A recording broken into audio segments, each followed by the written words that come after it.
Okay, let's dive into this. Welcome to today's Explainer. We're tracking a massive breaking story out of Washington that has completely captured global attention. In a move that watchers have been anticipating for decades, the Pentagon has officially released its first batch of previously top-secret files detailing unexplained phenomena.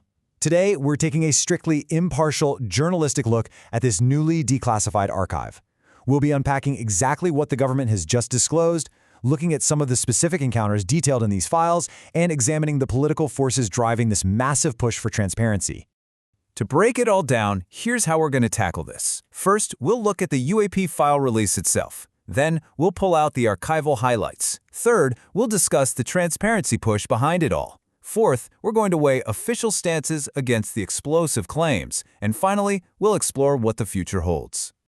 All right, let's jump straight into Section 1, the UAP file release. Right off the bat, you'll notice a crucial shift in the official language. The government has actually retired the classic term UFO. Instead, they're using UAP, Unidentified Anomalous Phenomena. It's a deliberate update. By dropping the phrase flying object, this new acronym broadens the scope to include a much wider, more diverse range of unexplained events, not just things seen in the sky. And the sheer scale of this initial data dump is pretty staggering. The Pentagon has just released exactly 162 files in this very first batch.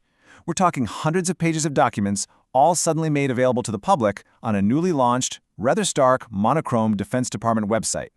It's a highly methodical release, really designed to start clearing out a massive backlog of previously classified reports. Now, what's fascinating is that these 162 files don't just come from one isolated department. They reflect a sprawling, multi-agency intelligence effort. We're seeing everything from old State Department cables and highly detailed FBI interview documents to transcripts from NASA's crewed space flights and even video files sourced directly from military cameras stationed all around the world. It really underscores the unbelievable breadth of data the government has been quietly collecting. Moving right along to Section 2, Archival Highlights. The historical scope of these records is vast. They span literally decades and cover highly varied contexts. The files stretch all the way back to a previously confidential 1947 Air Defense Command report, where a Pan Am flight crew briefly spotted a mystery bright orange object over New York before it vanished behind a cloud. Fast forward to 1969 and we find Apollo 11 lunar sightings. Bring it closer to the present and military camera files show a football-shaped object recorded over the East China Sea in 2022. And just last year, in September 2023, an FBI interview details a drone pilot reporting a linear object with visible bands of light that hovered for 5 to 10 seconds before completely vanishing. Among all these reports, one naturally carries immense journalistic weight because of the source. The archive includes a 1969 debrief from Apollo 11 astronaut Buzz Aldrin. Aldrin formerly reported seeing a sizable object close to the lunar surface, along with a fairly bright light source that the crew felt could potentially be a laser. It's an incredibly striking inclusion. It really contrasts the observation of a high-profile, highly trained astronaut with the more ambiguous civilian reports we see elsewhere in the files. And Aldrin wasn't the only astronaut logging anomalies. Another document brings up a NASA photograph from the 1972 Apollo 17 mission. It clearly captures 3 distinct dots arranged in a triangular formation. The Pentagon actually included a caption with this photo, noting that while there's no official consensus on what this anomaly is, a preliminary analysis indicates it could indeed be a physical object.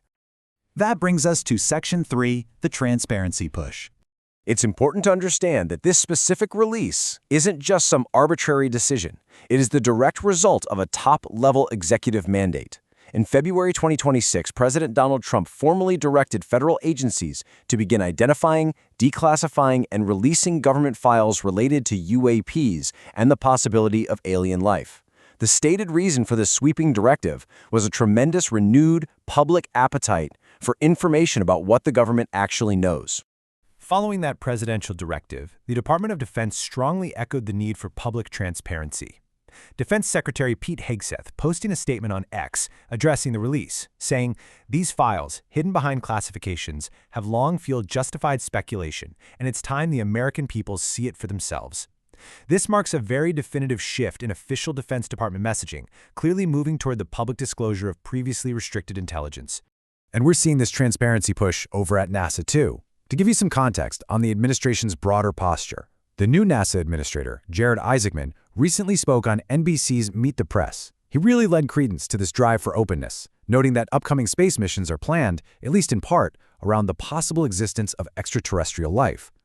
His exact words were, "The odds that we will find something at some point to suggest that we are not alone are pretty high."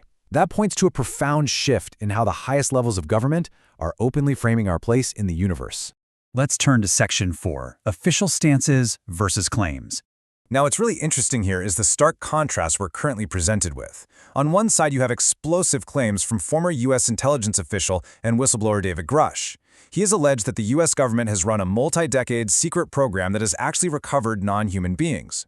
But on the flip side, we have the official 2024 report from the All-Domain Anomaly Resolution Office, or ADARO. That report firmly concluded that the government has never secretly hidden alien technology or beings. They explicitly stated that rumors of a New Mexico desert facility housing alien spacecraft were a complete hoax. Furthermore, it's absolutely crucial to note the Pentagon's own recent conclusions on this matter. Despite releasing these 162 files, a separate 2024 Pentagon report maintained a highly grounded, skeptical stance. They concluded there was zero evidence of extraterrestrial activity in their tracking. Instead, the report attributed the vast majority of UAP sightings to very terrestrial sources, things like weather-related phenomena, misidentified balloons, flocks of birds, or passing satellites. So the government's official position remains fundamentally skeptical of anything extraterrestrial. Finally, Section 5. What the future holds. It's vital to remember that this initial batch of 162 files is by no means the end of the story. The Pentagon, interestingly using the unofficial moniker, the Department of War, in their communications, has confirmed that additional files will be released on a rolling basis. Crucially, they've conceded that while all these files have been reviewed for security purposes, many of the materials being released haven't actually been analyzed yet to resolve the anomalies they describe. So what we're witnessing is just the beginning of a sustained drip feed of raw, unevaluated data straight to the public.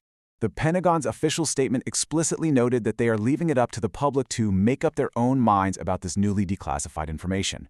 But as thousands of pages of raw, unanalyzed intelligence await their rolling release, we really have to ask, what truths remain hidden in those unread files? Thank you so much for joining me for this structured deep dive. By relying on the documents and the data, we can cut through the noise and see the facts clearly. Keep following this incredible unfolding story, and I'll see you in our next explainer.